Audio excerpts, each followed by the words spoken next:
সুধীমণ্ডলী, সময় সামনে পত্রিকার পক্ষ থেকে আপনাদেরকে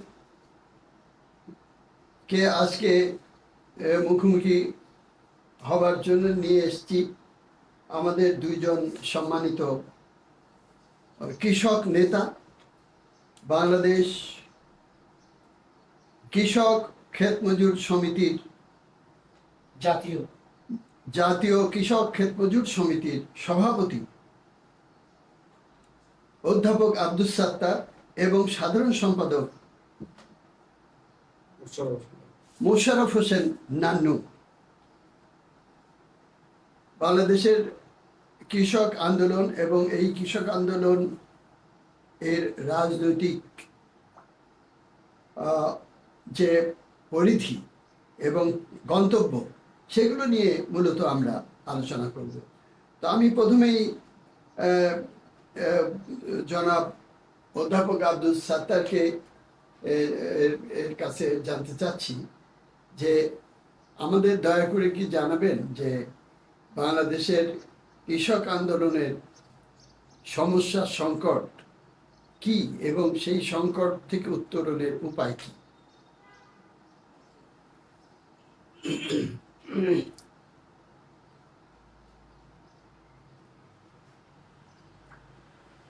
আপনাকে অসংখ্য ধন্যবাদ আমাদের দুজনকে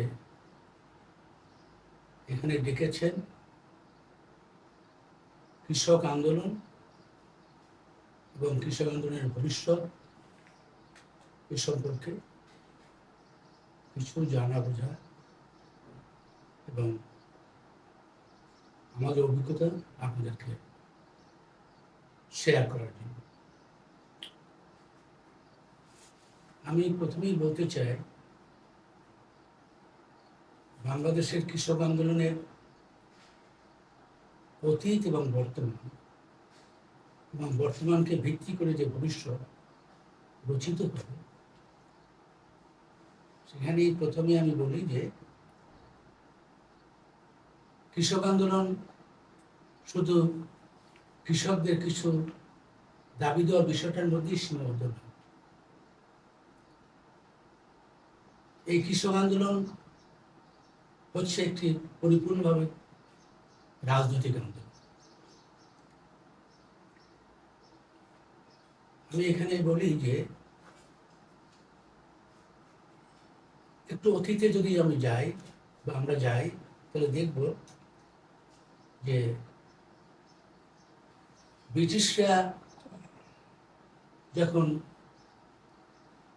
বাংলাদেশের শেষ স্বাধীন নবাব সিরাজউদ্দৌলার হাত থেকে ক্ষমতা ছিনিয়ে নিল, তারপর থেকেই যদি আপনি একটু পর্যালোচনা করে দেখেন, তাহলে দেখবেন যে 1757 তো তার 5 বছরের মাথায় কৃষক আন্দোলন শুরু, সেটা হচ্ছে সন্ন্যাসী আন্দোলন। এই সন্ন্যাসী কথাটা ব্রিটিশদের দিয়েছে, আসলে সন্ন্যাসী না, এটা কৃষক।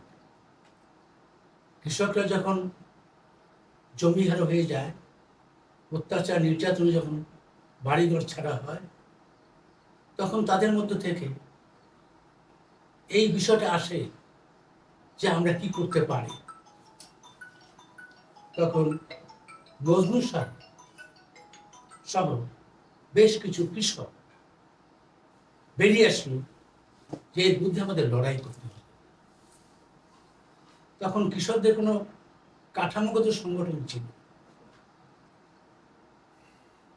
সে মজনু শাহ শুরু করলেন, সে আন্দোলন দীর্ঘদিন চলল।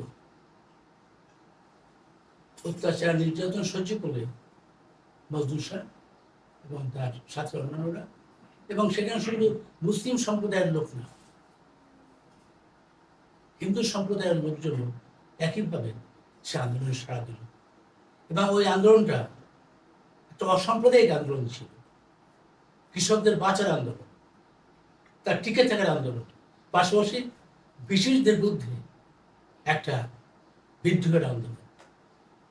এই জন্য এই সন্ন্যাসী আন্দোলনকে প্রথম কৃষকদের বিদ্রোহ হিসেবেই চিহ্নিত হয়েছে। এখন একটা কথা আবার বলি আমি এখানে, যখন যারা ক্ষমতায় থাকে সেই সময় যে ইতিহাস রচিত হয়, সেই রচিত হয় শাসকদের স্বার্থে এবং তাদের নির্দেশনা। তখন তো ব্রিটিশরা ক্ষমতায়, অতএব ওই সময় যত আন্দোলন হয়েছে সবই মনে হয়েছে ব্রিটিশদের পক্ষ থেকে যে এগুলো হচ্ছে ডাকাতের আন্দোলন, এই ধরনের ভাবেই জিনিসটা আসছে। তারপর এক এক করে যদি আমি দেখি, সবটা তো আর বলতে পারবো না, যদি বলি তাহলে দেখেন এরপর একটা বড় আন্দোলন এই আমাদের শরীয়তপুরের শরীয়তুল্লাহ হাজী মোহাম্মদ শরীফুল্লাহ একটা আন্দোলন। সে আন্দোলনটা কি আন্দোলন? উনি বললেন মানুষ সবাই সমান, আমরা জমি সবাই ভোগ করব, এর কোনো মালিক নেই। তুমি কে হে ব্রিটিশ, তুমি কে হে? তুমি যে আজকে খাজনা চাও, আমরা তোমাকে খাজনা দেব। এই আন্দোলন শুরু। এই আন্দোলন শুধু এই ফরিদপুরের মধ্যেই সীমাবদ্ধ ছিল না, সে আন্দোলন চলে গেল খুলনা, সে আন্দোলন গেল অবিভক্ত বাংলায়, এবং সেটা আমরা যে বলি না ওই যে 24 পরগনা, এর থেকে শুরু করে আপনার মালদা, এই সর্বোচ্চ, পরে ঢাকাও চলে আসলো। এই আন্দোলন এত বিস্তৃত হলো, অকল্পনীয়। অবশ্য যদি বলি এই যে শরীয়তুল্লাহ, উনি কে ছিলেন, কি ছিলেন? উনি তো জমিদারের পরিবারের লোক ছিলেন না, উনি ধনী পরিবারের লোক ছিলেন না, সাধারণ নিম্ন মধ্যবিত্ত একজন মানুষ ছিলেন, এবং একটু ধর্মাবলম্বী ছিলেন। সেই ধর্মটা হচ্ছে এই যে আমরা ধর্ম মানুষের জন্য, ধর্মের জন্য মানুষ না। এটা দিয়ে উনি লড়াই করলেন, এবং সেই লড়াইয়ের পরে ওনার ছেলে সে লড়াইয়ের হাল ধরলেন, এবং হাজী মোহাম্মদ শহীদুল্লাহ চেয়েছিলেন যে তারা সরকার গঠন করবে, ব্রিটিশদেরকে উচ্ছেদ করবে, এবং তার ছেলে মোহাম্মদ মহসিন হুদুমিয়া একই ধারায় লড়াই করলেন। এবং যদি একটু ইতিহাস ঘাটেন তাহলে দেখবেন তিনি একটি সশস্ত্র বাহিনী গঠন করেছিলেন এবং লড়াই করেছিলেন। বারবার দুদুমিয়া জেলে গেছেন এবং নিঃস্ব হয়েছেন, নিজের কিছু রাখেন। এর মধ্যে দিয়েই এই ফরাজি আন্দোলন তার একটা বিস্তৃতি ঘটেছে। এই ফরাজি আন্দোলনটা কি আন্দোলন? এখানেও কথা আছে যে যদি একজন ব্যক্তির জমি থাকে, যেহেতু উনি মুসলমান ছিলেন, তাহলে ফরাজটা সামনে আসলে হয়তো একটা ঘটনা ঘটবে, একটু কাঠামোর মধ্যে নিয়ে আসতে চাইলেন। এটাও বড় ধরনের একটা কৃষক আন্দোলন। কিন্তু এই আন্দোলনের একটা কি আছে, এর কোনো সাংগঠনিক কাঠামোটা ওইভাবে ছিল না। এটা গেল। এরপর চোয়ার আন্দোলন হলো। চোয়ার মানে নিম্নবর্গের মানুষ, যারা এই জঙ্গল পরিষ্কার করে, পতিত জমি উদ্ধার করে যারা চাষবাস করে, এরা বেশিরভাগ লোক নমশূদ্র। এই লোকগুলো নমশূদ্র, আরো যদি নিচে বলেন, এরা এই আন্দোলন বিস্তৃত আন্দোলন হল। সে আন্দোলনে তারা হারে নেয়। ব্রিটিশরা বহু চেষ্টা করছে, অত্যাচার, নির্যাতন, জেল, জুলুম, কিন্তু সে আন্দোলন থেকে তারা সরে আসে না। এই জন্য বলা হয় কৃষক আন্দোলন পরাজিত হয় নাই, আত্মসমর্পণ করে না, বরং সে তার ধারাটা অব্যাহত রেখেছে। এটা একটা ব্যাপার। আরো কতগুলো আন্দোলনের কথা আমি বলতে পারবো। সর্বশেষটা বলি, ওই সময় ব্রিটিশদের সময় 46 যখন ভারতবর্ষ থেকে ব্রিটিশরা বিদায় নেবে, বাধ্য হচ্ছে, বিদায় তার নিতে হবে, তা নাহলে থাকলে এখানে একটা বিপ্লব হতে পারে। অতএব এখানে কংগ্রেস, মুসলিম লীগ এদের হাতে ক্ষমতাটা দিয়ে, এবং তাদের ব্যবস্থাটা, তাদের অনুগতরা যাতে ক্ষমতা থাকে, সেই ব্যবস্থাটা উনি করার চেষ্টা করে, ব্রিটিশরা চেষ্টা করে। সেটা 46-47 তখন কমিউনিস্টরা একটা আন্দোলন, তেভাগা আন্দোলন 46-এ অলরেডি তখন ভারতবর্ষে কৃষক সভা নামে একটা সংগঠন হয়েছে, যার অন্যতম নেতা ছিলেন তখন মুজফ্ফর আহমদ। এই যে কৃষক সভাটা হলো, তার সাংগঠনিক কাঠামো বাংলায় হলো 37 সালে, 36-37 সালে এই কাঠামোটা হলো। তখন তারা সিদ্ধান্ত করল, এই বঙ্গ অঞ্চলের কৃষক সংগঠন ঠিক করলো যে আমরা তেভাগা আন্দোলনটা করব। সেই তেভাগা আন্দোলনটা শুরু হলো কোথায়? শুরু উত্তরবঙ্গে, রংপুর, দিনাজপুর এইসব অঞ্চলে, পরবর্তীকালে বিস্তৃত হলো রাজশাহীতে। এটা হলো বিশাল আন্দোলন। কমরেড আমাদের নাম ওই এলাকার লোক, উনি বলতে পারেন সে আন্দোলনটা কি হলো, এত বিস্তৃত হলো। কৃষকরা যেভাবে সংগঠিত হয়েছে, তার যে কলা কৌশল, কিভাবে ব্রিটিশ সৈনিকদের হাত থেকে বাঁচবে, কিভাবে যোদ্ধা, মহাজন, জমিদারদের হাত থেকে বাঁচা যাবে, তার কৌশল তারা তাদের মতোই ঠিক করবে। এবং দেখা গেল সে আন্দোলন দ্বারা বিশাল ঘটনা, ঐতিহাসিক জয় চলে আসলো। প্রায় অনেকে জীবন দিয়েছে। আমি দেখলাম যে ওই আন্দোলনে আমি পরবর্তীকালে নড়াইল যশোরে যে আন্দোলন, কাছে 140 জনের মতো কৃষক কর্মী শহীদ হয়েছে। তার মধ্যে একজন তো বিখ্যাত কম্পরার হোসেন, এবং তিনি জেলে বসে মারা গেলেন। এরকম ঘটনা আছে। সে আন্দোলনে হাজী মোহাম্মদ দানেশ হয়ে গেল যে ওনার নেতৃত্বে একটা কৃষক আন্দোলন যারা করলো, বর্গা কৃষক, প্রকৃত কৃষক, গরিব মানুষ, তারই একটা রাষ্ট্র গঠন হতে যাচ্ছে। এরকম একটা জায়গায় তারা চলে গেল। এই আন্দোলনটা মূলত একটা সাংগঠনিক কাঠামোর মধ্যে দিয়ে হলো। এর নেতৃত্বে ছিল কমিউনিস্টরা। পরবর্তীকালে সে কমিউনিস্টরা পার্লামেন্টেও যেতে পারছে। উনি গ্রুপ প্রণয়ন যেতে পারলেন। এই আন্দোলন পরবর্তীকালে পরের বছর ছড়াই পড়ল নড়াইল, যশোর। ওটা ছড়াবার পেছনে কারণ আছে। কমরেড জ্যোতি বসু সহ বড় বড় কৃষক নেতারা ওই অঞ্চলে, যশোর, খুলনা অঞ্চলে দুটো সম্মেলন করেছিল। সেই সম্মেলন থেকে সিদ্ধান্ত গ্রহণ করল যে এই অঞ্চলে আমরা এই আন্দোলনটা ছড়িয়ে দেব। সেই আন্দোলনটা ছড়িয়ে দেওয়ার পিছনে আমাদের কমরেড মামুন সেন, উনি একটা বিরাট ভূমিকা গ্রহণ করলেন। শচীন বোস করলেন, উনি ছিলেন। এর সাথে ছিলেন ওই নূরজালাল, তার তো একটা বিখ্যাত ইতিহাস জানেন তো, সে হচ্ছে ওই দালাল হালাল কর। ওনার বড় ভাই ছিল ওই জমিদারদের পক্ষের লোক। সিদ্ধান্ত হয়েছিল যে তাকে হালাল করতে হবে। কে দায়িত্ব নেবে? নূরজালাল বলল, আমিই দায়িত্ব নেব। একজন কমরেডদের কিরকম আদর্শ ওদের জায়গা থেকে এটা করা যায়। এই ধরনের মুদাস্সের মুন্সি এরা ওখানে ছিলেন।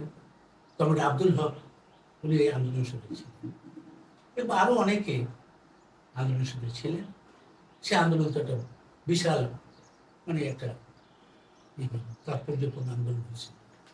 সে আন্দোলনের পরে একটা জিনিস হলো যে 47-এ যে 46-47 যে সাম্প্রদায়িক দাঙ্গা, মুসলিম লীগ বা এরা যে ঘটাবার চেষ্টা করল, কিন্তু ওই অঞ্চলে, যশোর খুলনা অঞ্চলে কোনো সাম্প্রদায়িকতা হয়নি, বিভাজন হয়নি। আমরা পাকিস্তান চাই এই স্লোগান দিয়ে তোমরা এই আন্দোলন করছো, এর বিরুদ্ধে এরকম ঘটনা ওখানে ঘটে। এটা একটা সাকসেস। এর থেকে আমাদের এটা শিক্ষা। কৃষকের আন্দোলন, শ্রমিকের আন্দোলন, এই আন্দোলনই পারে আপনার এই যে বিভাজনের রাজনীতি, সাম্প্রদায়িকভাবে বর্ণ বা এর বিরুদ্ধে দাঁড়াতে গেলে এই শ্রমিক আন্দোলন, কৃষক আন্দোলন, এই আন্দোলনে আপনাকে অনেক দূর এগিয়ে নিতে পারে। আমরা যে মুক্তির কথা বলি, জনগণত মুসুল, সমস্ত মুসুল, সেটা করতে গেলে এই ভিত্তিমূলক কাজ না করে আগানো যায়। এটাই।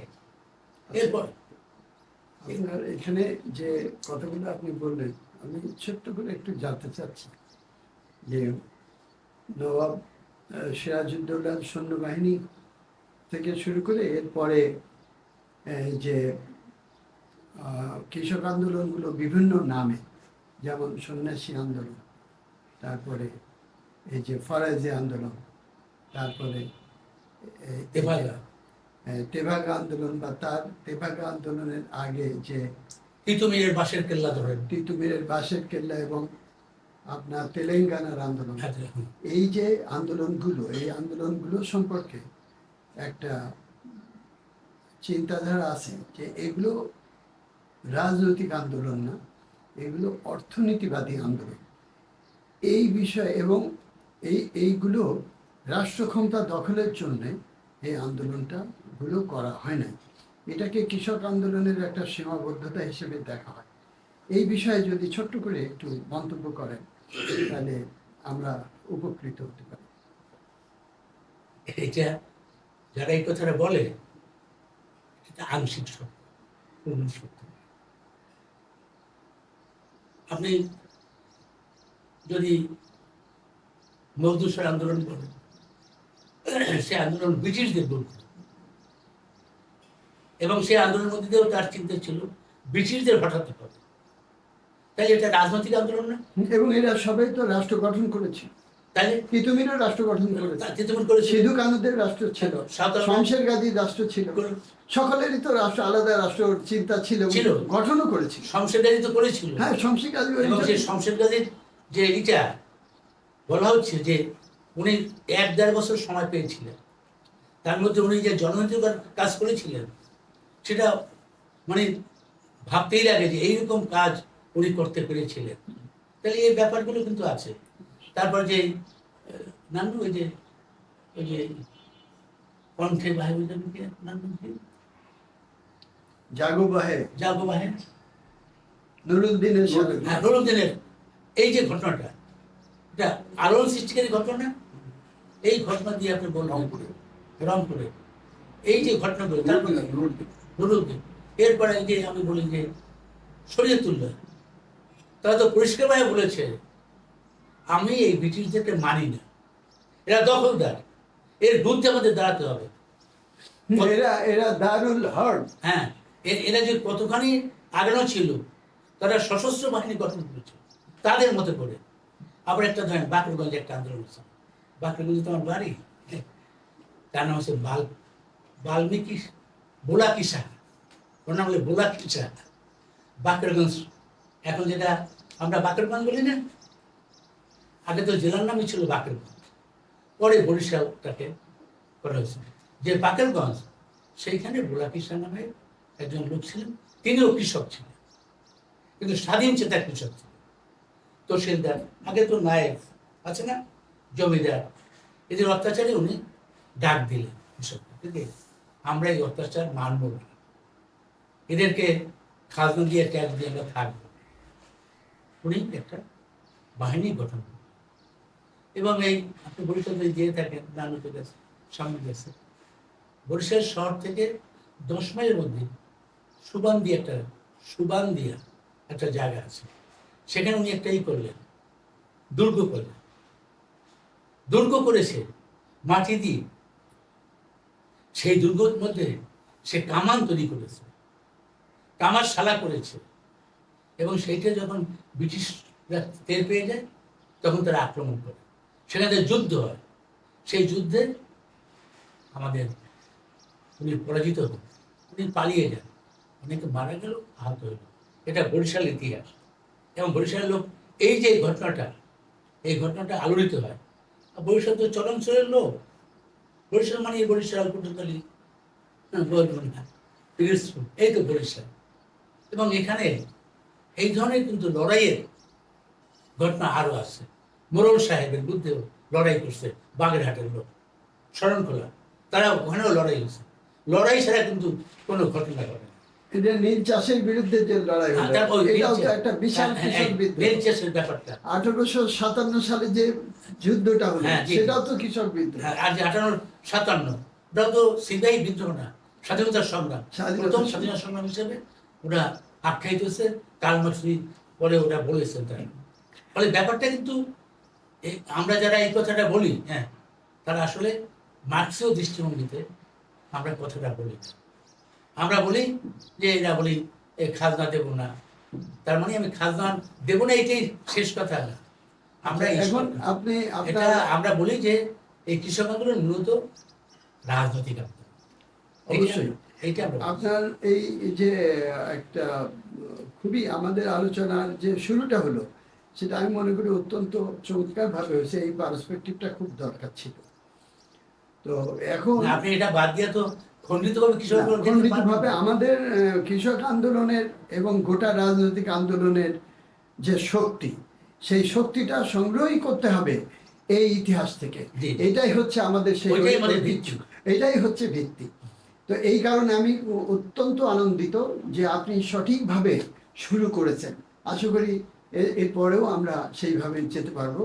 তো এখন মোশাররফ হোসেন নান্নু, কৃষক ক্ষেত মজুর বাংলাদেশ জাতীয় কৃষক ক্ষেত মজুর সমিতির সাধারণ সম্পাদক, আপনি যদি টু দি পয়েন্টে সংক্ষেপে বলেন যে বর্তমান বাংলাদেশের কৃষক আন্দোলনের যে সংকট এবং সম্ভাবনা, সংকট থেকে উত্তরণের উপায় এবং সম্ভাবনা, এই বিষয়টাকে কেন্দ্র করে যদি বলেন তাহলে। ধন্যবাদ। প্রথমত আমি আবারও ছাত্ররা যদি বলেছেন যে আপনি এই কৃষক আন্দোলন নিয়ে বাংলাদেশ বা ভারতবর্ষের কৃষক আন্দোলন নিয়ে যে একটা আলোচনা করা, এটা ঠিক আমি বলবো যে ডিসকাশন পারস্পরিক সুযোগ করে গেছেন আপনাকে ধন্যবাদ। আপনার প্রতিষ্ঠানকেও আমরা ধন্যবাদ এটা নিয়ে প্রচুর আলোচনা হবে, সেমিনার হওয়া দরকার। কেন অতীতে এত বড় বড় যারা ছাত্ররাই বললেন, আপনি জানেন, ধারাবাহিক ইতিহাস থাকার পর কৃষক আন্দোলন আজকে কিন্তু একটা বন্ধাত্মের জায়গায় চলে গেছে। এই রিয়ালিটা বুঝতে হবে। এটা আগে আমি শুধু একটু পাঁচটি হিস্ট্রিতে যুক্ত করতে চাই, যেটা আপনি একটু বললেন, সাথে হয়তো মিস করে গেছিলেন, তা হচ্ছে যে আপনার সাঁওতাল বিদ্রোহ। সাঁওতাল বিদ্রোহ কিন্তু তাৎক্ষণিক কোনো বিদ্রোহ ছিল না, তাই না? একেবারেই ল্যান্ডের প্রশ্ন, এবং সাঁওতালরা একটা সশস্ত্র বিদ্রোহ করেছে, এবং এটা 2-4-10 বছর, 1 দশকের জন্য না, লং টাইম। একেবারে এটাও 1850-এর দশকের শেষ থেকে শুরু করে 58-59 থেকে শুরু করে একেবারে 19 সালের 28-29 পর্যন্ত 30 পর্যন্ত হয়েছে। নানাভাবে তা মানে হয়েছে, বলে সংগঠিত হয়েছে, এটা গতি পেয়েছে, আবার স্থগিত হয়েছে, আবার কিন্তু এইটা তারা ক্ষান্ত হয়নি, তারা জীবন দিয়েছে। শুধু সেরকম না, অনেক জীবন দিয়েছে। তালিকা করা যায়, অনেক বড় তালিকা পাওয়া যাবে, 57। এটাও প্ল্যানের সঙ্গে। এখন প্রশ্ন হচ্ছে যে এটা ঠিক যে এই আন্দোলনের ধারাবাহিকতায় তেভাগ আন্দোলন হয়েছে। তেভাগ আন্দোলন বলতে পারেন যে ওই মাপের আন্দোলনের লাস্ট আমরা ধরি, যেটা তেভাগ আন্দোলন হলো হাজী দানেশ, গুরুদাস তালুকদার থেকে আরম্ভ করে যারা বড় বড় নেতা ছিলেন, এবং সেটা তো শুরু হয় কিন্তু বেসিক্যালি আটোয়ারি উপজেলা থেকে, এখন এটা পঞ্চগড় জেলার মধ্যে পড়েছে। তারপরে বৃষ্টিতে লাভ করে একবারে লড়াই মোটামুটি বাংলা ব্রিগেডের দু বাংলা ব্রিগেড প্রভাব করেছে। এবং আন্দোলনের কিন্তু অন্যতম মধ্যমণি আমরা হাজী মোহাম্মদ দানেশকে বিবেচনা করি। তিনি কৃষক আন্দোলনের সঙ্গে যুক্ত হওয়ার মধ্য দিয়ে তিনি উচ্চশিক্ষিত মানুষ আলিগড় বিশ্ববিদ্যালয়ে পড়াশোনা করা, সেখান থেকে ঘুরে এসে কিন্তু কৃষক আন্দোলনে যুক্ত হলেন, এবং আমিও তো সেখানে থাকার চেষ্টা করেছি। তেভাগা আন্দোলনের পরে পরেই আপনার বিশেষ করে আপনার 47-এর এই বিষয়টা আসে। এবং আন্দোলনের অনেকেই নিজেরাই ছিলেন, এবং নিজেদের মধ্যে তারা কীভাবে নির্যাতিত হয়েছেন, অনেককে মেরে ফেলা হবে, সবই আমরা জানি। তো তারপরে পাকিস্তান পর্ব থেকে শুরু করে 48-49 থেকে শুরু করে পরবর্তী সময়ে কিছু আঞ্চলিক কৃষক আন্দোলন হয়েছে। ওই মাপের বড় কৃষক আন্দোলন খুব একটা হয়নি। মাঝখানে ছোট্ট একটা এলাকায় ফুলবাড়ি পয়লা আন্দোলন 2006 সালে একটা জানেন, 6 সালে যেটা 5-6 সালে যেটা ফুলবাড়ি মানে কয়লা খনি বিভাগ, সেটা কিন্তু কৃষক আন্দোলন করে। কিন্তু সেটার কিন্তু নেতৃত্বে ছিল ইনিশিয়ালি আমরা পাশেই অফিস ছিলেন আমাদের জাতীয় মন্ত্রী শহীদুল্লাহ ভাই, আনন্দ ভাই ছিলেন, একাধিকবার গিয়েছিলেন। আমি ওখানকার লোক হিসাবে প্রত্যক্ষভাবে এটা ইনিশিয়াল শুরু থেকে শেষ পর্যন্ত এটার সঙ্গে যুক্ত ছিলাম। তো হলো কিন্তু এটা কৃষক আন্দোলন, এবং এটার মূল প্রশ্ন ছিল ল্যান্ড অ্যাকুইজিশন। ওই উন্মুক্ত পদ্ধতিতে যে লেয়ারে আছে সেই লেয়ারে বেসিক্যালি এটা কয়লা উত্তোলন করা যাচ্ছে না। উত্তোলন করতে গেলে আপনার প্রায় 157 মানে 47 বর্গ কিলোমিটার এলাকার সমস্ত জমি এবং বাড়ি বসতভিটা নদী নালা সব উৎখাত করতে হবে। তাদের জমি এবং তাদের বসত বাড়ি রক্ষার আন্দোলন কিছু ঘটে এবং জীবন যারা দিয়েছে যে 3 জনের নাম যারা আহত হয়েছিলেন প্রায় 2 শতাধিক, তারা কিন্তু অলমোস্ট সবাই কিন্তু কৃষক, সন্তানরা কৃষক পরিবারের। এটা হলো কিভাবে সম্ভব?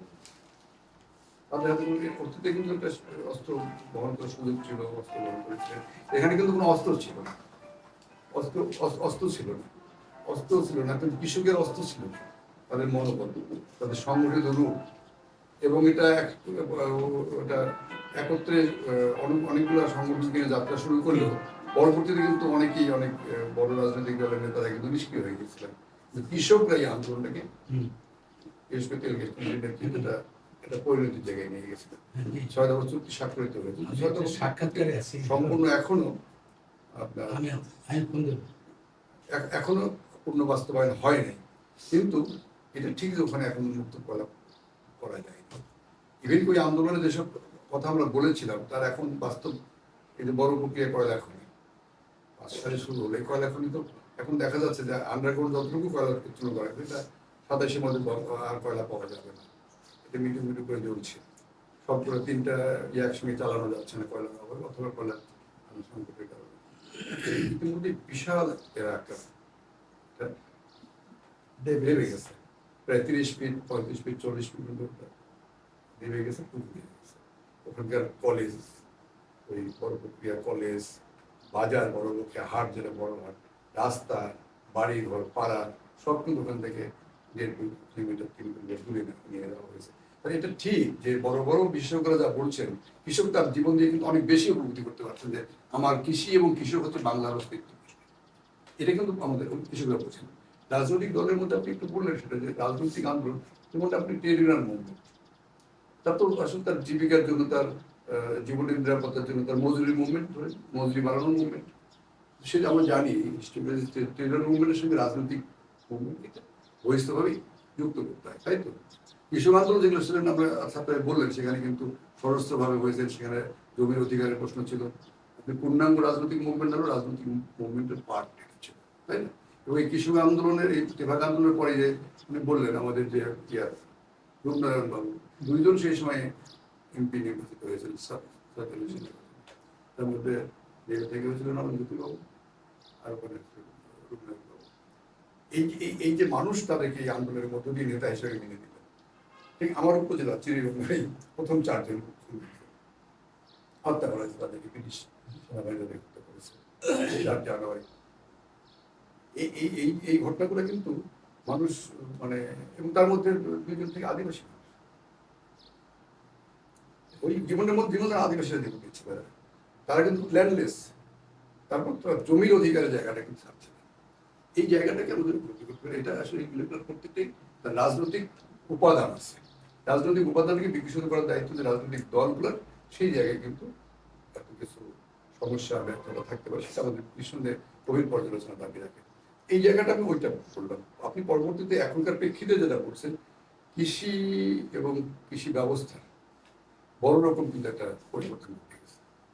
এটা কিন্তু বেসিক্যালি যদি বলি বড় ওই অর্থে, উত্তরাঞ্চল তো প্রধানত কৃষি বেস্ট এলাকা, শত শত হাজার হাজার বিঘা জমির মালিকরা ছিল, সেগুলো তো নেই, তারা তো চলে এসছে, শহরমুখী হয়েছে। এবং এই যে শহরমুখী হলেন,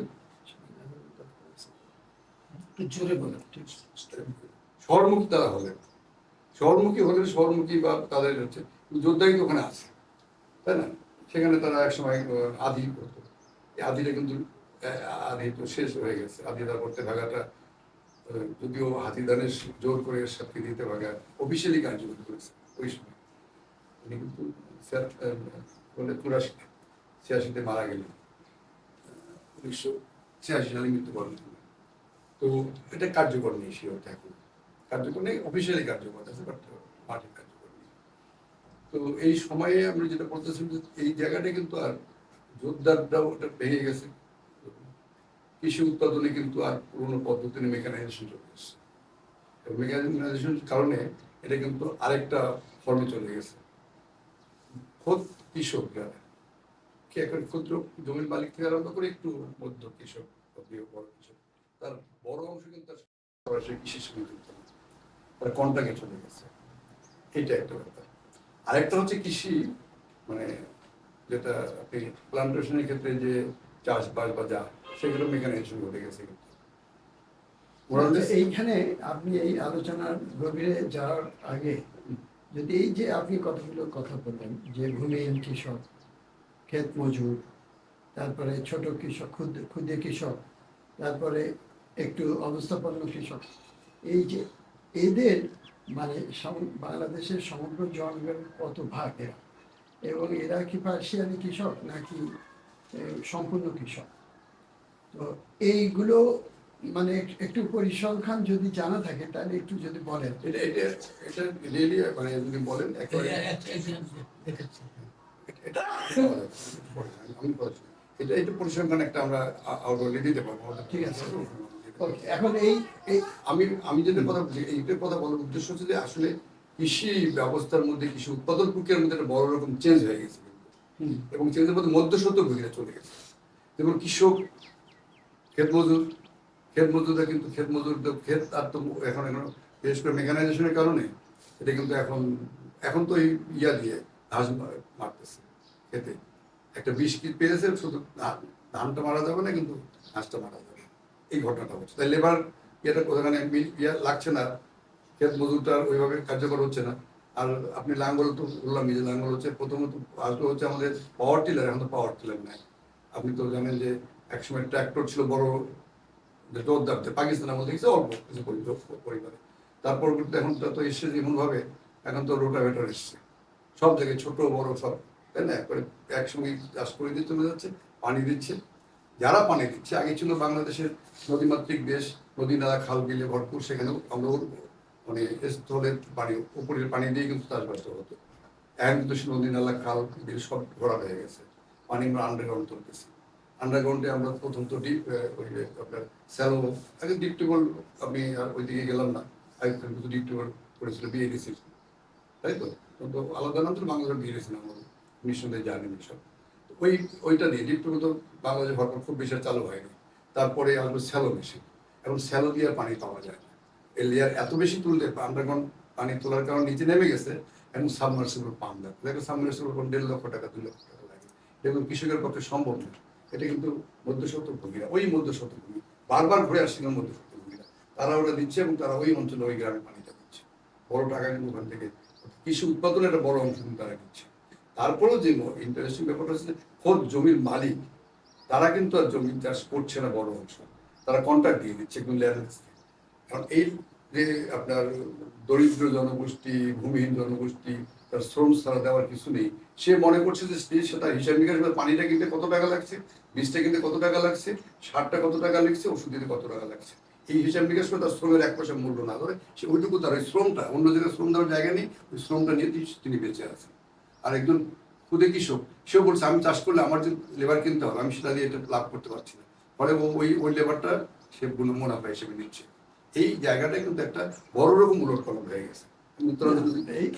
এটাকে আপনার কথার ভিতরে সবই চলে এসছে।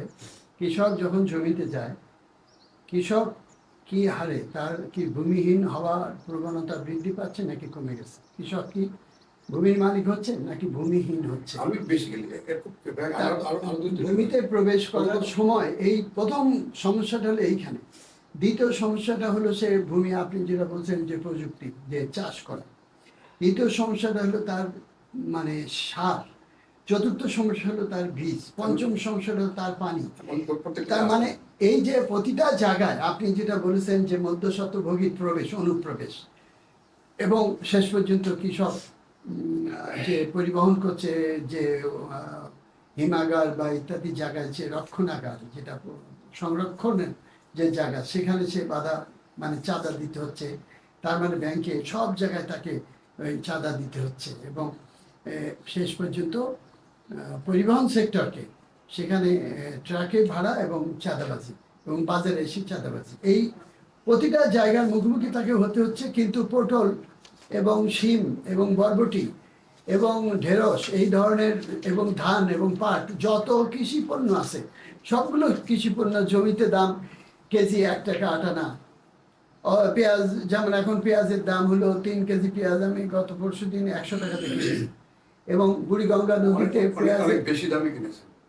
হ্যাঁ মানে গ্রামের হাটে অনেক অনেক হ্যাঁ অনেক, এই যে ভয়ঙ্কর ঘটনা, এইটাই তো সেই ভয়ঙ্কর ঘটনা যে আমি ওই জায়গায় আসতে যাচ্ছি না। সেখানে আপনি একটু বলেন। আমি বলছিলাম যে আপনি যেটা বললেন প্রথমে আমি ওখানে গেলাম, আপনি এখানে- বলেন পলিটিক্যাল। না, আমি বলি, আমি ভাই এইটুকু এটা বলে এটা না গেলে পলিটিক্যাল জায়গাটা খুব পরিষ্কার হবে না। প্রথমত আমি মেকানাইজেশনের জায়গাটা বললাম, তাহলে ওখানে লেবারটা কিন্তু লেবাররা এখন জমি চাষ করছে নিজেরা কন্ট্রাক্ট নিয়ে, এবং ওই ছোট লোক ইয়ারা তারা যারা ল্যান্ডলর্ড তারা কিন্তু ওখান থেকে আগে চুক্তির টাকাটা নিয়ে নিচ্ছে, বা তারা কিন্তু সরাসরি চার্জ না করে তার ওই কৃষি থেকে একটা মুনাফা কিন্তু সে নিয়ে নেবে। লেবাররা তার শ্রমের মূল্যটা পাচ্ছে, ফলে তাদের জীবন জীবিকার খুব পরিবর্তন হচ্ছে তা না। দ্বিতীয়ত যখন একটা যে কোনো ফসল যখন ওঠে তখন দাম কম থাকে, তখন কাঁচা থাকে, শুকানোর জন্য বড় তাদের জায়গা নেই, ফলে ওইটা উঠার পরে জমি থেকেই তারা বাজারে নিয়ে যায় বিক্রি করে দিচ্ছে ধান, ধানের ক্ষেত্রে বিক্রি করে দিচ্ছে, পর মূল্যটা তারা পাচ্ছে না। কিন্তু এটা যাচ্ছে আপনার কি বলে আপনার ওই ব্যবসায়ীদের কাছে, এবং ব্যবসায়ী বলতে আমাদের দেশে আমাদের ওই বিশেষ করে বলবো যে বড় বড় অটোমেটিক রাইস মিলার মানে মালিকরা, তারা কিন্তু এই কৃষি উৎপাদনের বড় সারপ্লাসে তারা নিয়ে নিচ্ছে। তারা চাল যে পরিমাণ যে দামে কিনছে এবং চাল যে দামে বিক্রি করছে তার মাঝখানে অনেক রকম একটা মানে খরা হয়ে যাচ্ছে, এই মুনাফাটা তারা ওখান থেকে দিচ্ছে। এবং আপনি মানে শত শত বললে ভুল হবে, টোটাল উত্তরাঞ্চল কয়েক হাজার অটোমেটিক রাইস মিল হয়ে গেছে। দিনাজপুর শহরের মধ্যে 300 350 অটোমেটিক রাইস মিল আপনি আশপাশে। আপনি যে কথা বললেন, আমার একটা পরিসংখ্যান আব্দুল্লাহ রসুলের কৃষক সভার ইতিহাস, সেখানে উনি দেখাচ্ছেন মানে অনেকগুলো 60-70টা লেয়ারে কৃষককে তার মানে টাকা দিতে হচ্ছে, 60-70টা জায়গা। তো ঠিক হ্যাঁ, স্তরে কৃষকই কেবল টাকা দেয়, আর কেউ টাকা কিন্তু দেয় না। তো ঠিক সেম জিনিস এখানে পানির ক্ষেত্রে, পরিবহনের ক্ষেত্রে, সারের ক্ষেত্রে, বীজের ক্ষেত্রে, জমির ক্ষেত্রে, প্রযুক্তির ক্ষেত্রে সব জায়গায় ওই কৃষককেই দিতে হচ্ছে।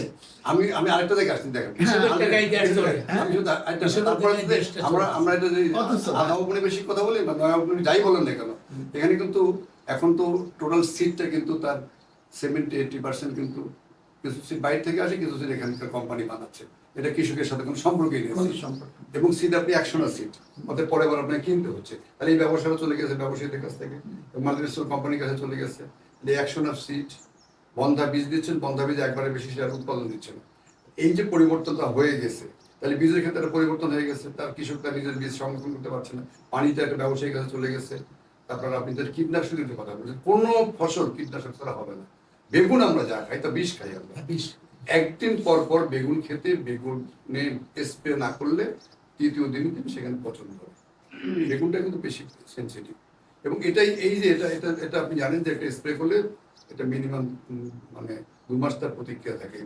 তবে আমরা তো সে সুযোগ নেই, ফলে এই যে জায়গাটা আমরা নিজেরা নানান রকম রোগবালের মধ্যে আবদ্ধ হচ্ছি। টোটাল কৃষি ব্যবস্থাটাই এটা সাম্রাজ্যবাদী, আমাদের দেশের পুঁজিবাদী, আমাদের দেশের লুটেরা ব্যবসায়ী, তাদের নিয়ন্ত্রণে কৃষি ব্যবস্থাটা চলে গেছে। সবচেয়ে ভয়ঙ্কর যেটা হচ্ছে যে আমাদের কৃষি নির্ভর বাংলাদেশ, আমাদের জনসংখ্যার অনুপাতে খুবই ডেন্সিটি, আমাদের এই জায়গায় কৃষি জমি কিন্তু ক্রমাগত কমছে। এবং আপনি গভর্নমেন্টের কোনো পলিসি, এটা কাগজে কলমে কতটুকু আছে বড় কথা, কোনো পলিসি নেই কৃষি জমি রক্ষা। একেবারে আপনি রিসোর্ট থেকে আরম্ভ করে এমন কোনো জায়গা নেই। যারা লুটপাটের টাকা কিনছে তারা কিন্তু গ্রামে ওই কৃষিকাজ করার জন্য জমি কিনছে না, তারা বিশাল জমি কিনে তারা রিসোর্ট করছে, না হলে আবাসিক প্রকল্প করছে। এবং আবাসিক প্রকল্প যদি উত্তরাঞ্চলের মতো প্রধান মানে কৃষি প্রধান উত্তরাঞ্চল, দক্ষিণাঞ্চল কৃষি প্রধান অঞ্চলে যদি কৃষি জমি রক্ষার কোনো ব্যবস্থা করা না যায়, তাহলে এই দেশ ইতিমধ্যেই আমার খাদ্যে একসময় আমি সারপ্লাস ছিলাম তা না, কিন্তু স্বয়ংসম্পূর্ণ ছিলাম। আমাদের এখন অনেকগুলো ইম্পোর্ট করতে হয়। এইটা কিন্তু আরো ভবিষ্যতের জন্য একটা বড় অসীমের সঙ্গে তৈরি করবে। আপনি সম্পূর্ণ কৃষিটা যদি চলে যায়, কৃষি বাংলাদেশ হচ্ছে কৃষি প্রধান দেশ ছিল। আপনি এখন শিল্প সেভাবে শিল্প প্রধান হয় না, আমাদের সব কিছু ইম্পোর্ট করতে হচ্ছে। এই দেশকে রক্ষা করতে গেলে কৃষিকে বাঁচাতে হবে, কৃষি জমি রক্ষা করতে হবে। কৃষি জমি রক্ষার জন্য এই সরকারগুলো কোনো সরকারি কোনো বেসিক্যালি কোনো সুনির্দিষ্ট পরিকল্পনা নেই। এটা ভয়ঙ্কর জায়গায় তৈরি হচ্ছে। আরেকটা জায়গা হচ্ছে কি যে মানুষ যাতে কৃষি থেকে সারপ্লাস করতে পারছে না। এখন আপনি যাবেন উত্তরাঞ্চলে, যারা একটু মানে একটু হাইল্যান্ড কিন্তু খুব ভালো উর্বর জমি, সেগুলোতে কিন্তু লিচু বাগান, আম বাগান দিয়ে ভরে দিয়েছে। মানে এটা চিন্তা করে আম বাগান, আপনি কাঁঠাল বাগান। শত শত বিঘা জমিতে আম বাগান করছে সবাই মিলে একটা। এই যে আম বাগান, লিচু বাগান, বিশেষ করে তুলাতুলি দিনাজপুর লিচু এলাকা লিচু বাগান করছে, এটাতে ওর সাময়িক কত ইয়া হচ্ছে, কিন্তু আমার মানে মূল যে বেসিক ফুড, তার যে নিরাপত্তা, প্রধান খাদ্যের যে নিরাপত্তা, ধান, এই জায়গাটা কিন্তু আমাদের এবার গভর্নমেন্টের আপনি যেগুলো বলতে চাইছেন। কিন্তু সারের সংকট, প্রথমত সার তো একটা ডিলার সিস্টেম আছে, দেওয়া হয়, কিন্তু আমরা কোনো ডিলারই ন্যায্য মূল্যটা পাই না, কৃষকরা পায় না, কৃষকদের দ্বিতীয়ত অনেক দামে কিনতে হয়। আর সার ছাড়া তো আসলে এখন আর এই রাসায়নিক সার ছাড়া কোনো কৃষি উৎপাদন হয় না, এবং যেহেতু ওইভাবে আর নাই, আপনাদের যেটা ন্যাচারাল সার যেটা হতো সেই সারটা নেই, এটা একটা সংকট তৈরি করছে। আপনার সংরক্ষণের যে জায়গাটা, হিমাগারের কথা বলছেন, হিমাগার আসলে তো আমি তো মনে করি যেটা গভর্নমেন্টের উদ্যোগ নেওয়া দরকার। এই হিমাগার আলু সংরক্ষণের ব্যাপারই বলেন, অন্যান্য আপনার ফসল সংরক্ষণ বা হিমাগার থাকা উচিত, সেটা কিন্তু আমাদের গভর্নমেন্টের কোনো ইনিশিয়েটিভ নেই। এখানেও কৃষকরা জিম্মি হয়ে যাচ্ছে, এবং হিমাগারে কিন্তু কৃষক খুব কমই আলু রাখতে পারে বা রাখে, এটা কিন্তু ব্যবসায়ীরা রাখে, ক্ষতিগ্রস্ত হয় এবং লাভবান লোকরাই হয়। এই জায়গাটা যদি ওরা বলেন। আর শ্রমের যেটা বললাম যে শ্রমের জায়গায় একটা বড় অংশ নিয়েছে কিন্তু শ্রমিক যারা ওই নিজে কন্ট্রাক্ট নিচ্ছে, সেটা আরেকটা নিচ্ছে ইমাম।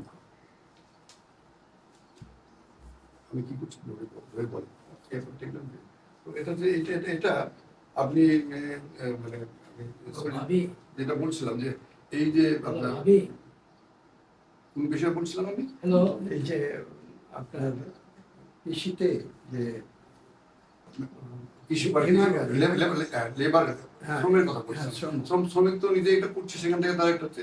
আর হচ্ছে যেটা হচ্ছে যে আপনার কৃষি তো কৃষি শ্রমের জায়গা তো মেকানাইজেশনের কারণে এটা রাখছে না। 70-80% তো এখন ওইটাই করে ফেলছে তারা। কম্বাইন হারভেস্টর থেকে আরম্ভ করে মিনি কম্বাইন হারভেস্টর আপনি জানেন, এবং গালার মেশিন এটা রিপার তৈরি হয়েছে। আর আপনি তো বললামই যে আপনার ওই যে চাষের জন্য রোটোভেটর যেটা হয়েছে, একেবারেই অনেক, যেটা 3-4-400 লাগবে, একবারে তার চেয়ে অনেক বেশি তারা করে দিচ্ছে। পানি তো আপনার ব্যবসায়ীরা দিচ্ছে, ফলে কোনোটাই আর কৃষকের উপর নেই, ব্যবসায়ীদের কাছে চলে যাচ্ছে, মুনাফা লোকের কাছে। ফলে কৃষি কিন্তু একটা সংকটের মধ্যে, কৃষি কৃষকের সংকটের মধ্যে পড়ে গেছে আমাদের দেশে। সে ব্যাপারে রাষ্ট্রীয় নীতিমালা কিছু আছে, এটাকে পূর্ণাঙ্গ নীতিমালার মধ্যে আনা দরকার। কিছু আছে সেটা কার্যক্রম নেই, পূর্ণাঙ্গ নীতিমালা এবং কার্যকারিতা নিয়ে যাওয়া দরকার। আর ঋণ যেটা কৃষক, যেহেতু এখন আমি সংকটের মধ্যে আছে, ছাত্র ভাই এটা ভালোভাবে জানেন, আলোচনা হয়েছে আমাদের মধ্যে। আপনি জমির মালিক, কিন্তু আমি কন্ট্রাক্ট নিয়েছি, আমার তো ঋণটা দরকার। আপনি আপনার নামে ঋণ নিয়ে আমাকে দেবেন না। এই যে খুদে যারা মানে সরাসরি উৎপাদন করছে, তারা ঋণ পাচ্ছে না, তাদের যেতে হচ্ছে এনজিওর কাছ থেকে। এনজিওর যে 30%, 35%, আপনার যতই বলুক যে 20% বা আসলে বেসিক্যালি তাদের এটা চক্রবৃদ্ধি যেটা অনেক বেশি পড়ে যায়, সেটা তাদের কাছ থেকে তারা ফলে ওইটুকু ওই সারপ্লাসটুকু কিন্তু ওই এনজিওরা নিয়ে নিচ্ছে, তারা পাচ্ছে না। মহাজনের কাছে একটা সেভাবে ঋণ পাওয়া যায় না, এটা একটা এনজিওদের কাছে চলে গেছে। আর যদি আপনি বলেন যে পরিবহন ব্যবস্থা, আমি বলি যে পরিবহন ব্যবস্থার কিছু ডেভেলপমেন্ট রাস্তাঘাটের কারণে হয়েছে, এটা এইটুকু স্বীকৃতি দেওয়া দরকার পরিবহন ব্যবস্থা। কিন্তু এটা ব্যবসায়ীদের জন্য, কৃষকের পরিবহন, কৃষক তো আর কৃষক এখনকার যেটা হয়েছে, মাঠে কিন্তু তার ধানটা মারাই করছে। ওই যে ভাড়া নিয়েছেন আপনি, আপনার হারভেস্টার আপনি ওখানে দিচ্ছেন, চট পিছিয়ে দিয়ে মারাই করে বস্তায় করে ওখান থেকে প্যাকেজিং করে নিয়ে যাচ্ছে। আলাদা করে ধানটা শুধু তারা ওই যে গরুর গাড়ি হোক অথবা আপনি ওই যে ছোট ট্রলি হোক, ট্রলিতে করে তারা নিয়ে যাচ্ছে, বাজারে নিয়ে যাচ্ছে, বিক্রি করে দিচ্ছে। পরিবহন সংকট ওইরকম তীব্র না হলেও, আর বাজার ব্যবস্থা তো বললাম যে একবারই সিন্ডিকেটেড। বাজার কত টাকা ধান কিনবে, কত টাকা আলু কিনবে, কত টাকা পেঁয়াজ কিনবে, তাদের উপর। সবচেয়ে সংকট যেটা, যে গভর্নমেন্টের একটা পরিচয় থাকতে হবে, কতটুকু জমিতে আমি আলু করবো, কতটুকু পেঁয়াজ করবো। যখন যেটুকু মুনাফা বেশি পায়, একটু হয়, তখন কৃষকরা পরের বছর কিন্তু ওটাতে বেশি করে লেখাতে যায়। সার বেশি উৎপাদন হলে কৃষকরা ক্ষতিগ্রস্ত হচ্ছে। যেমন বগুড়া অঞ্চল থেকে আরম্ভ করে প্রচুর পরিমাণ আলু উৎপাদন গতবার একটা ঘটেছিল, কিন্তু গতবার এবার উৎপাদন আরেকটু বেশি হয়েছে, অনেক আলু চাষিরা ক্ষতিগ্রস্ত হচ্ছে। এই ব্যাপারে গভর্নমেন্টের কৃষি অধিদপ্তর আছে, একবারে ইউনিয়ন লেভেল পর্যন্ত পিএস ব্লক সুপারভাইজার আছে, তারা এই ব্যাপারে পরিসংখ্যান নিয়ে এটা গভর্নমেন্ট কৃষকদের মধ্যে অ্যাওয়ার্ড হতে করা দরকার। তারা কি করবে সেটা যদি আপনার পরিকল্পিতভাবে করা যায়, যেটা একসময় চায়নায় করেছিল, অনেক দেশেই করেছিল, ভিয়েতনামে করেছিল, সেটা ছাড়া কিন্তু এখানে কৃষিকে আপনি কৃষি বান্ধব কৃষি ব্যবস্থা নিতে পারবেন না কৃষকের স্বার্থে। আর ভোক্তারা তো বলুন যে কথা এগুলো শেষ করতে চাই, উৎপাদক কৃষক পয়সা না পেলেও, খেত মজুরা পয়সা না পেলেও ভোক্তারা বাজার থেকে অনেক বেশি দামে কিনতে হয়। এই মাঝখানে যে ডিফারেন্সটা সেটা মূল্য সত্য করে নিয়ে যাচ্ছে, সেটা সেই আবহাওয়ার কাল থেকে করছে, এটাই করছে। এই মোটামুটি আপনার বোধহয় কোশ্চেন আলোকে আমি যত ঠিক আছে, এইটা আপনি খুবই একদম ব্যাপক বিস্তৃত বিবরণ দিয়েছেন সুবিধা অসুবিধাগুলোর এবং বাস্তবতা। তো প্রশ্নটা এই এর দ্বারা আমরা জানতে চাচ্ছি যে তাহলে কৃষক আন্দোলনটার অভিমুখতা কি হবে, কৃষক আন্দোলনটা কিসের ভিত্তিতে গড়ে উঠবে, কি তাদের দাবি করতে হবে, আপনি কমিউনিস্ট পার্টির ভূমিকা কি হবে, কৃষক সমিতিগুলোর ভূমিকা কি হবে, আপনার তারা কি সরকারকে আবেদন করবে যে আপনি একটা সমন্বিত কৃষি নীতি তৈরি করেন, এটাই কি তাদের কাজ, নাকি কি কাজ তাদের কাজ? আমি খুব খোলামেলা ফ্যামিলি বলি, এটা ওটা দেশবাসীকে জানা দরকার, তাতে অসুবিধা নেই।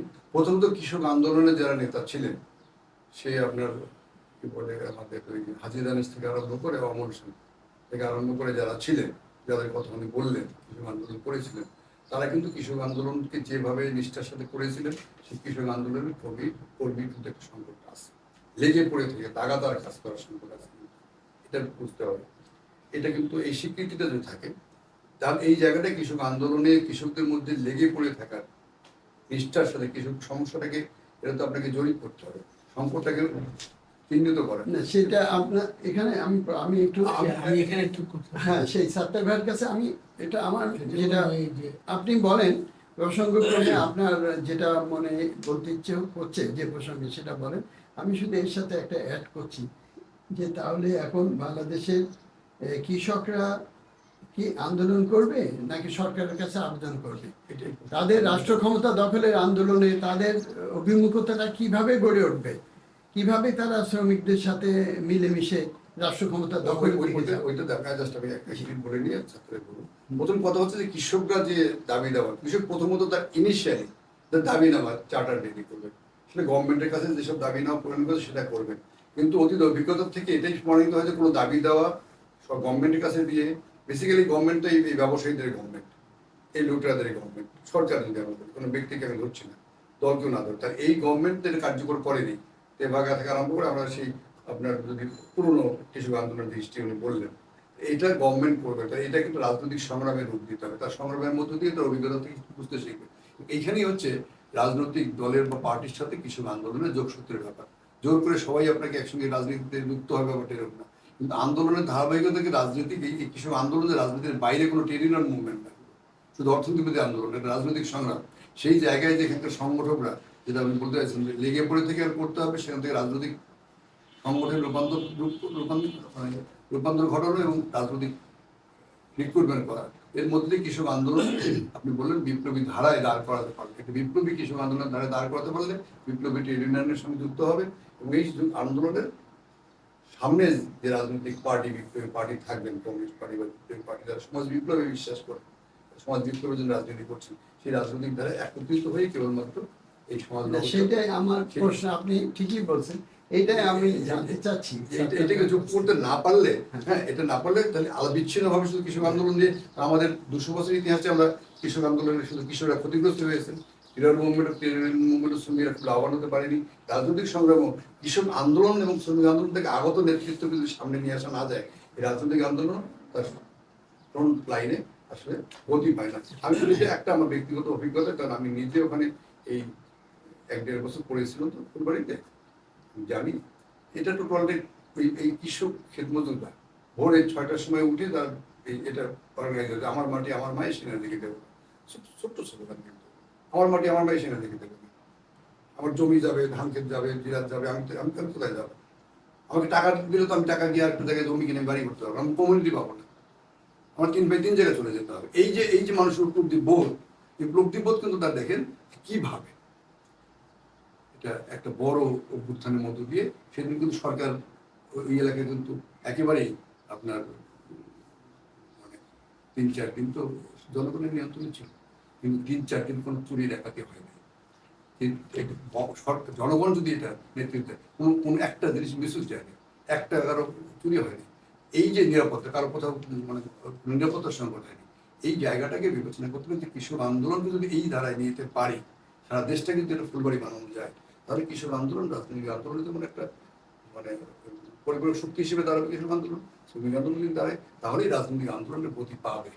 এই রাজনৈতিক আন্দোলনের গতির শক্তি তো কৃষক আন্দোলনের অবশ্যই। এই জায়গাটাকে আমি নিতে আসছি শ্রমিক আন্দোলন, এইটাকে যদি লিঙ্ক করতে না পারার ব্যর্থতা কিন্তু রাজনৈতিক আন্দোলন। ঠিক আছে, এইটাই আমরা জানতে চাচ্ছি সাত্তার ভাইয়ের কাছ থেকে, যে কৃষক আন্দোলন, বৈপ্লবিক কৃষক আন্দোলনের ধারা যে পরিণত হবে তার ভিত্তিগুলো কি কি, সেই ভিত্তিগুলো আজকের দিনে কৃষক আন্দোলনকে বৈপ্লবিক কৃষক আন্দোলনে পরিণত করবে বা নিয়ে ওই দিকে এগিয়ে নেবে। আমি একটা কথা উল্লেখ করতে চাই, 1917 সালের রাশিয়া যে বিপ্লবটা হলো, সেই বিপ্লবের কিছু আগে লেনিন একটা কথা বলছিলেন যে রাশিয়ায় যে এখন যে শ্রমিক আন্দোলন হচ্ছে, এই আন্দোলনটা শুধু শ্রমিকদের সামনে শ্রমিকদের দাবি দেওয়ার কথাটাই যথার্থ না। পরিস্থিতি যেভাবে পরিপক্ক হচ্ছে, এখন সেখান থেকেও রাষ্ট্র ক্ষমতা দখলের প্রশ্নটাও তাদের তুলে ধরতে হবে। এই কথাটা বলছিলেন 17 সালের ফেব্রুয়ারির আগে। তাহলে আমরা দেখি 1905 সালের পরে ওই সময় এভাবে কথাটা বলেননি। আবার এখন প্রেক্ষিতটা আমি যেভাবে বলার চেষ্টা করি, সে হচ্ছে যে এই যে একটা 24 সালের 5ই আগস্ট 5ই আগস্ট যে একটা অভ্যুত্থান হলো, সেই অভ্যুত্থান একটা বৈশিষ্ট্য লক্ষ্য করবে, এইটা কিন্তু ছাত্ররা অংশগ্রহণ করছে আর শ্রমজীবী মানুষ। এই শ্রমজীবী মানুষ কারা? রিক্সাওয়ালা, ভ্যান চালক, ছোট দোকানদার আছে না, এরকম ফেরিওয়ালা, এইরকম লোকজন, এরা কিন্তু নেবে না। এদেরকে কিন্তু আমরা আমাদের ব্যর্থতার কারণে হোক, বুঝের অভাবের কারণে হোক, এদের কিন্তু আমরা ওইভাবে ধরিও না। আমরা গার্মেন্টস আন্দোলনটা ধরেছি, বা কারখানা আন্দোলনটা ধরেছি, বা রিক্সা চালকদের আন্দোলন কোথাও কোথাও ধরা হচ্ছে। ওইভাবে যে এই যে মানুষগুলো একেবারে বিচ্ছিন্ন হয়ে গেছে, মানে উৎপাদনের থেকেও, সেই মানুষগুলা জীবন দিল অকাতরে। তারা কিন্তু ছাত্রদের চাইতে বেশি জীবন দিয়েছে এই আন্দোলনে। আরেকটা জিনিস লক্ষণীয়, এই আন্দোলনে কোনো রাজনৈতিক নেতা কিন্তু আহত হয় না, জীবন। ছাত্রদের মধ্যেও যারা নেতৃত্বে ছিল তারাও কিন্তু ওই জায়গাটায় আসতে পারে, কারণ আন্দোলনটা এত আগাই গেছে আর এত হ্রাস করছে, এই শ্রমজীবী মানুষ তার নেতৃত্বের জন্য বসে থাকে। একটা ঘটনা ঘটে গেল, এটা আমরা অভ্যুত্থান করব। তাহলে এই অভ্যুত্থানটার ফল যাই হোক, এটা তো অভ্যুত্থান, ফেসিবাদের বিরুদ্ধে অভ্যুত্থান। ফেসিবাদের সাথে ফেসিবাদ এমন একটা জায়গায় গেছিল যে তার সাথে জনগণই ছিল, জনগণ থেকে এত বিচ্ছিন্ন হয়েছিল, সেইটা আমরা রাজনৈতিক দল সেইভাবে সেই যোগ্যতা দিয়ে সেই শূন্যতা পূরণ করতে পারি। এইটা আমাদের কিন্তু বুঝতে হবে। এই প্রেক্ষিতে আমি যেটা বলি এখন, তো আমাদের পার্টিও একই কথাই বলি যে বাংলাদেশের এখন যে 18 কোটি মানুষ, ও একটু বেশি হতে পারে, এই মানুষদের জন্য যে অর্থনীতি দরকার বেঁচে থাকার জন্য, টিকে থাকার জন্য, সেই অর্থনৈতিক ব্যবস্থাটা এখন নাই।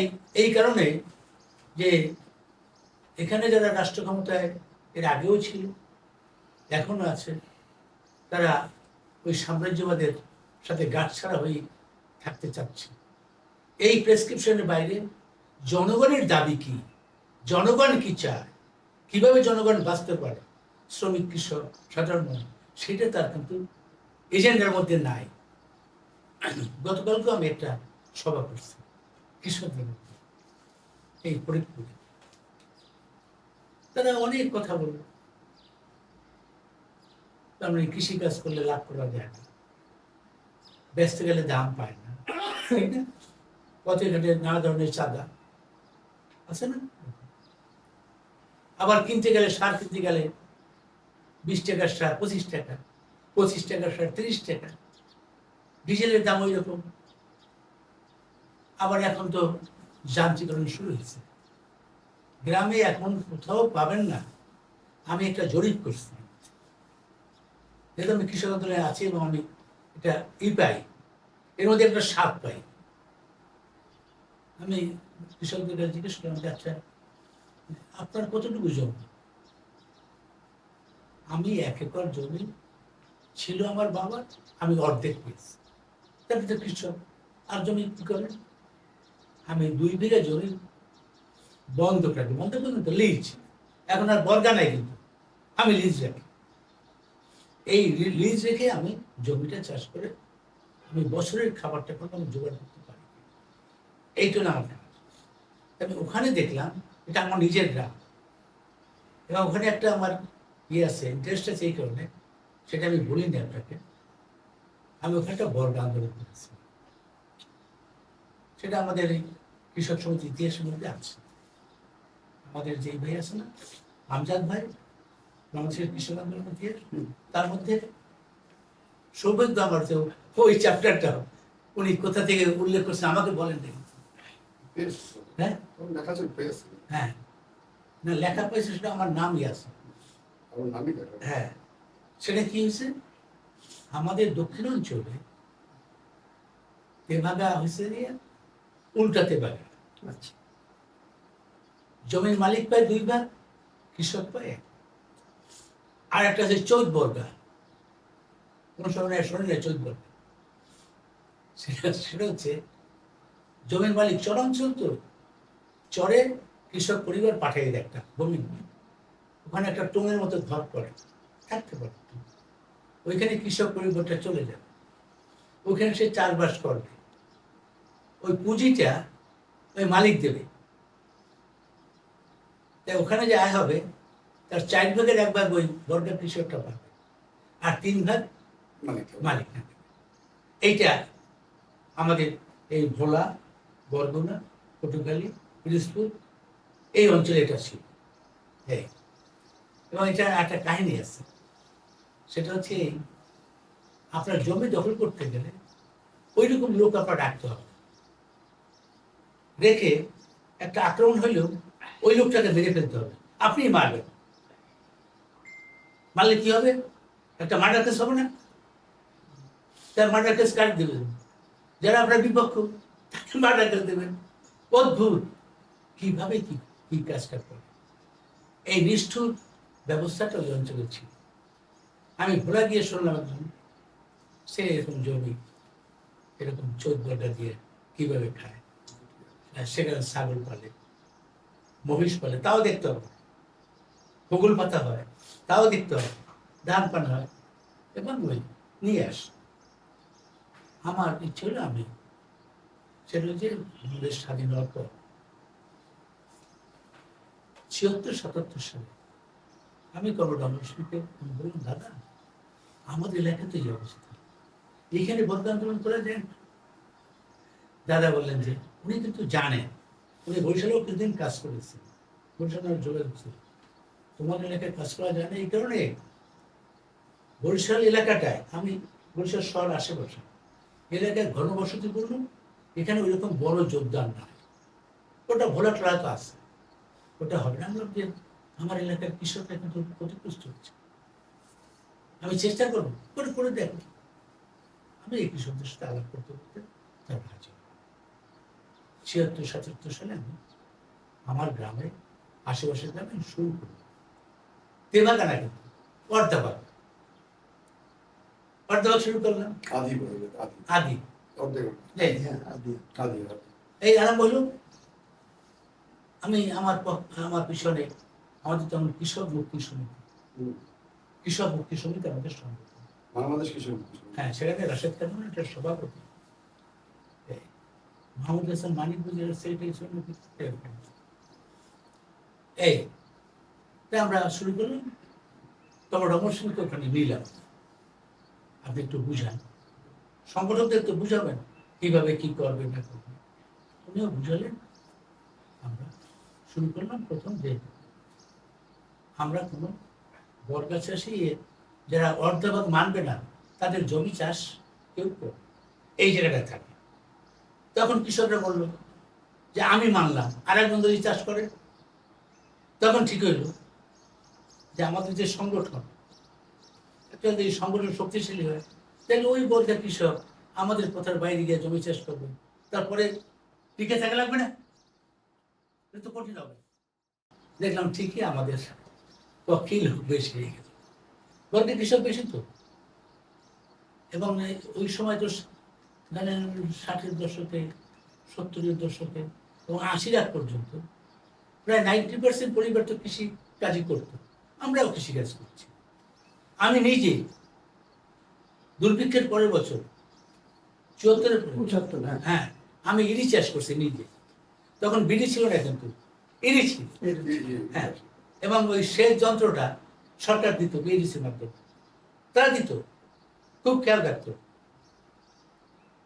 তখন এই আন্দোলন থাকার পরে কি হলো, হ্যাঁ কি হলো, সে বর্গ আন্দোলনে আমরা একটা পর্যায়ে গেলাম। এখন একটা ইউনিয়ন নেব, এই বন্ধ করে দিলাম, 4-5টা ইউনিয়ন যুক্ত হয়ে গেল, যুক্ত হয়ে গেল আমাদের আন্দোলনের সফলতা আসতে হলো। এতে লাভটা হইল কি, এই যে রাষ্ট্র, শ্রেণী, বিকল্প শক্তি এবং আলাদা পাল্টা রাষ্ট্র করা লাগবে, সেই যে এটা বোধ কৃষকদের মধ্যে আসতে শুরু করে। কারণ কোর্ট কাছারিতে গেলে মামলা করলে দেখাই তো যে বর্গা চাষি অর্ধেক পায়, ওখানে আছে, কিন্তু আমরা তো অর্ধেক পাই না। তা আমাদের এই আন্দোলন তো সরকারের সাপোর্ট করা উচিত, কিন্তু সরকার তো আমাদের পক্ষে আসে না, মালিকের পক্ষে আসছে।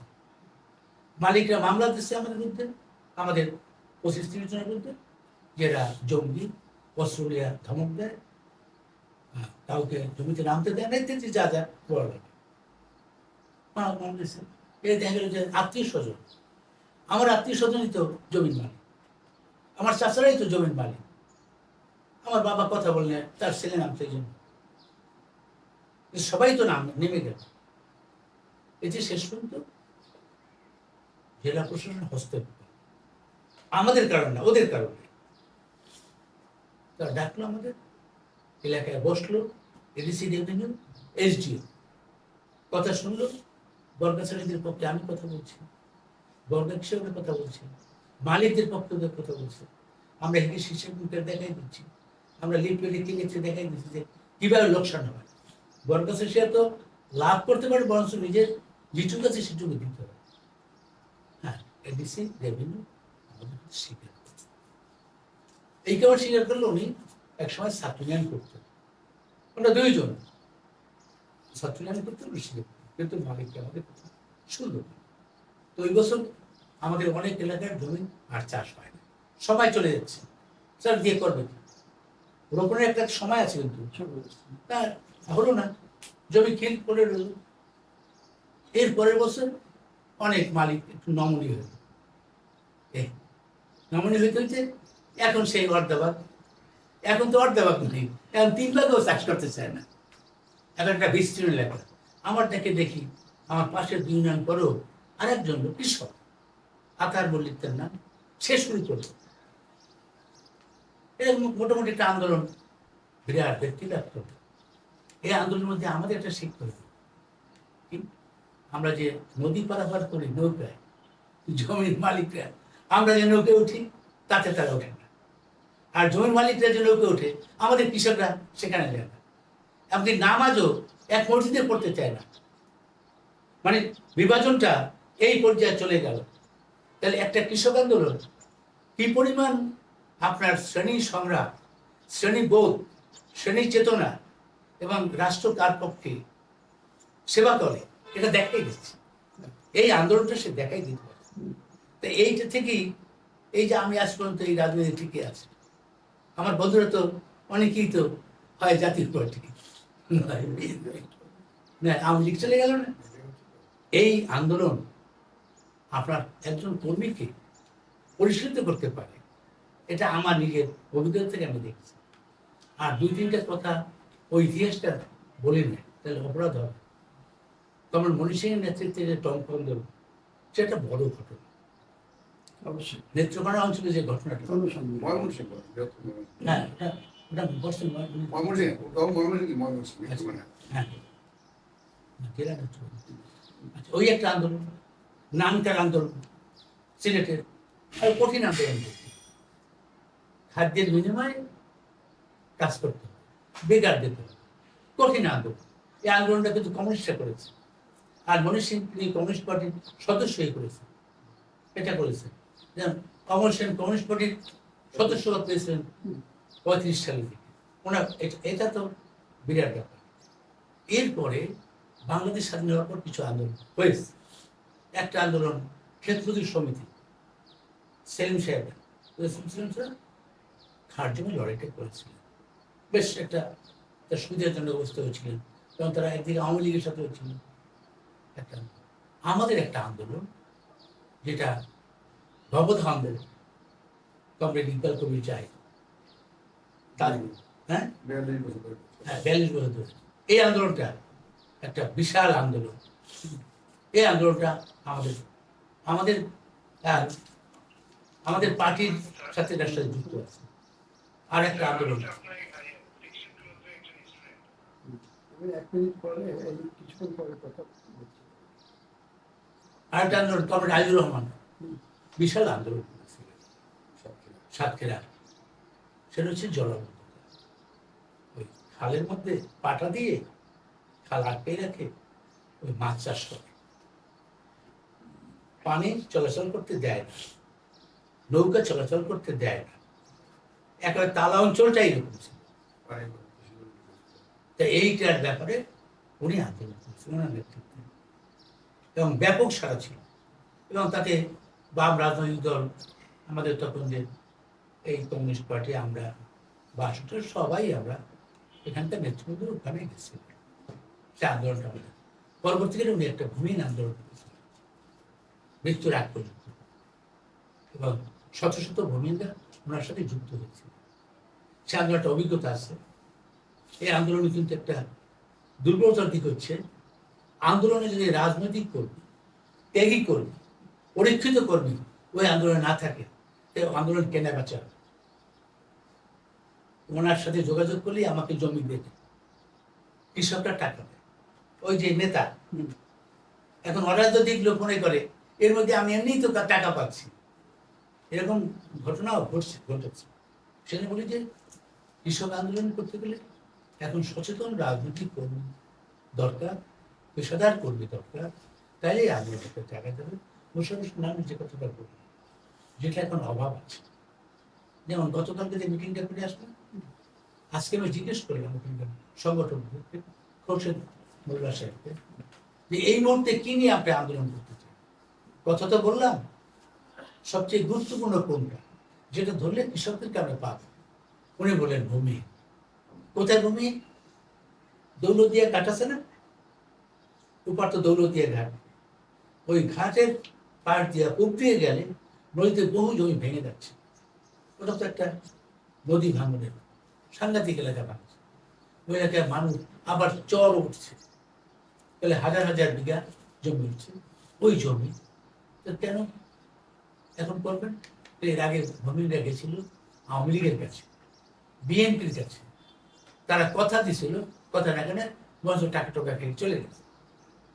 এখন যদি আপনারা এই আন্দোলন ধরেন, আমাদের পার্টির কথা বলি, আমরা ধরি, তাইলে এটা একটা হতে পারে। আমি বললাম যে 15 দিন মাথায় রেখে আপনি ওখানকার আন্দোলন ওখানেই বসেন, ওই ভূমিটা যেখানে থাকবে চরের মধ্যে সেখানে বসেন, দেখেন কিছু করে দেখবেন। কিন্তু কথাটা হচ্ছে ওখানে আপনি গেলে আপনার পিছনে লোক জড়ো হবে, যেহেতু আপনি বলছেন এই খাস জমি দেওয়া যাবে, আইন আছে, তোমরা আসো, তারা আসবে, 2, 4, 5, 10, 20 টাকা চাইলেও দেবে। কিন্তু যাকে দেবে সে তো পরীক্ষিত হইতে হবে, এবং সে লিখে পড়ে থাকতে হবে, এবং তার নুরুদ্দিন হইতে হবে, জাগো বাহে এই কথাটা বলার সাহস থাকতে হবে, যে জেল জুলুম হুলিয়া এটা সহ্য করে আমার থাকতে হবে, এরকম করবি, দেওয়া যায় তাইলে হবে। এই আর 2 নম্বর যে কথাটা আপনি বলবেন, আমি যেটা করছি, আমরা বলি এই ক্ষুধার্ত মানুষ, এই বেকার মানুষ, এই যুবক এবং কৃষক, প্রতারিত, শোষিত আর শ্রমিক, গার্মেন্টসের শ্রমিক কি অবস্থায় আছেন দেখেন, কি যে অবস্থা তাদের করুণ কাহিনী টেলিভিশনের মাধ্যমে, ওই ফেসবুকে দেয় যে বাড়িতেও টাকা দিতে হয় মা বাবা, নিজেরও খেতে হবে, অথচ সে কয় টাকা পায়, দোকানের টাকাই তো সে দিতে পারে না। তার ফলে এই মানুষরা যদি পায় এইরকম কোনো শক্তি, যে যারা এর থেকে মুক্তির স্বাদ দিতে পারে, তার পিছনে আসবে। তাই এটা হলো অভ্যুত্থানের দেশ বাংলাদেশ, সেই ব্রিটিশ আমল থেকে অভ্যুত্থান। এখানে কিন্তু গেরিলা ওয়ারফেয়ার না, ব্যাপক জনগণ, মাস পিপল দাঁড়িয়েছে। কারণ কি, উজান ভাটির দেশ, এখানে ইলিশ মাছের মতো, ইলিশ মাছের ধর্ম হচ্ছে উজানের দিকে দৌড়াবে, বাধা ই করে, স্রোতের বিপরীতে। আমাদের এখানে স্রোতের বিপরীতে দাঁড়াবার টেন্ডেন্সিটা আছে, থাকলে কি করতে হবে, আগামী 5 বছরের মধ্যে, এমনকি 5 বছর নাও লাগতে পারে, আবার একটা ঘটনা ঘটবে। তার কারণ অভ্যুত্থান মানুষ শিখে গেছে, বন্দুক ভয় পায় নাই, কিন্তু গুলি ভয় পায় নাই, তাইলে তো আর ওই রংপুরে ওই যে মারা গেল না, তাহলে কি আবু সাইদ তো হইতে পারতো না। এরকম বহু আবু সাইদ হওয়ার মতো যুবক, শ্রমিক, কৃষক আছে। তাহলে এখন এর লিঙ্ক করবে কি, একটা রাজনৈতিক শূন্যতা আছে। এখানে রাষ্ট্রের প্রশ্ন আছে, শ্রমিক কৃষকের রাষ্ট্র হতে হবে, তার জন্য কি দাবি দেওয়া সেটা তুলে আনতে হবে। একটা কথা কিন্তু আমরা অবহেলা করি, আমি দক্ষিণবঙ্গের লোক সেজন্য বলি, জেলে একটা সম্প্রদায়, হাজার হাজার জেলে মাছ ধরে, এদেরকে কিন্তু আমরা আন্দোলনের সাথে যুক্ত করতে পারি না, পারছি? এরা যে কি কঠিন সমস্যা আছে, এখানে যে দাদনের কি অবস্থা, ফলে এই জেলে এর সাথে আরো যে বিভিন্ন শ্রেণী পেশার মানুষ আছে, তারাও যুক্ত হইতে পারে। এদেরকে যুক্ত করে আন্দোলন হলে, এবং সেই আন্দোলন আপনার বলতে হবে, এই আন্দোলন কিন্তু আলটিমেটলি যাবে রাষ্ট্রক্ষমতা দখলে, এই কথাটা আপনার বলতে হবে অবশ্যই। শুধু এই অর্থনীতিবাদ, তুমি 1 একর জমি পাইলা, এখন কখন বলবেন, কি সময় বলবেন, সেরকম নানমুজিরভাবে ব্যাখ্যা করছে, তার সাথে আপনি মিলে দিতে পারেন। যে কালকে গিয়ে বলতে পারেন না যে পরশু তুমি লাঠি নিয়ে নেমে যাও। একটা পরিপক্কতা, একটা সময় আপনাকে বলে দেবে, যেটা শেখ মুজিবুর রহমান আমাদের সাথে বেইমানি করেছে। 25 তারিখে সে যে সারেন্ডার করলো, কেন সারেন্ডার করলো সে কাহিনী আমরা জানি। তিনি বললেন, আমি বিচ্ছিন্ন হওয়ার অপরাধ নেব না, দায়িত্ব নেব না। তার মানে কি, তাহলে উনি স্বাধীনতা চেয়েছিলেন? এই কথাটা কিন্তু বলতে হবে। সেরকম ওই রকম জায়গায় গেলে হবে না। আমরা বলবো যে এই আন্দোলন আমরা দেখি, এখানকার সরকার, এখানকার রাজনৈতিক দলগুলো আগে ছিল, এখন আছে, এবং এই ধরনের সরকার হলে আমাদের প্রচারিত হতে হবে। আমাদের অধিকার আদায় করতে গেলে আমাদের সরকার লাগবে, আমাদের রাষ্ট্র লাগবে, এটার পরিবর্তন করতে হবে। এবং সেইখানে কি কি দাবি, যে দাবিটা তার কাছে মনে হবে যে এইটা আমার বাঁচার দাবি, এই দাবি নিয়ে আমাদের লড়াইটা করতে হবে। সেই লড়াই যদি আমরা করতে পারি, এবং আমি তো দেখি যে আমাদের পার্টি এখন পর্যন্ত এই ট্র্যাকে আছে, এই ট্র্যাকের বাইরে নেই, কিন্তু আমরা কোন জায়গায় আমাদের ব্যর্থতা আছে সেটা আমাদের অকপটে স্বীকার। সেটা হচ্ছে এই যে আমরা লিগে পড়ে থেকে সংগঠন, যে সংগঠন দরকার সেই সংগঠন আমাদের লাগবে, এবং নেতাদেরও এই পরীক্ষায় থাকতে হবে। কারণ আপনি থাকবেন না, আপনি বলে দেবেন, হ্যাঁ আলোচনা করবেন, আপনি মার্ক্সবাদ লেনিনবাদ আপনি বলতে পারেন, বুঝাইতে পারেন, কিন্তু বুঝাবার সাথে যদি প্রয়োগে আপনি যেতে পারেন, তাইলে ওই লোকগুলো আপনার সাথে থাকবে। অতএব লেনিন এইভাবেই আটকে ছিলেন। আমার মনে হয় এই পথে আমাদের এগোতে হবে এবং আমাদের ভবিষ্যৎ আছে। আমি মনে করি আমাদের ভবিষ্যৎ আছে, সেই ভবিষ্যতের দিকে লক্ষ্য রেখে আমাদের কৃষক